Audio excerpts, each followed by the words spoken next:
Most of the signal integrity engineers go by the simulation results and decide on the channel performance. This is not correct.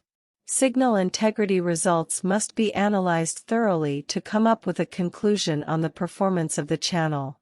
At the same time, signal integrity engineer must keep in mind that this is the theoretical analysis and practically results will be different.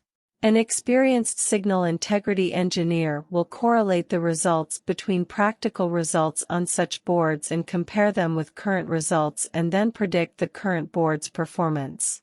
A true signal integrity engineer just does not depend on the tool itself.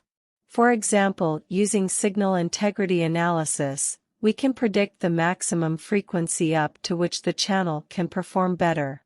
This is called a worst-case analysis. In reality, the channel might perform worse than this results. This is where the practical experience of the engineer plays a role.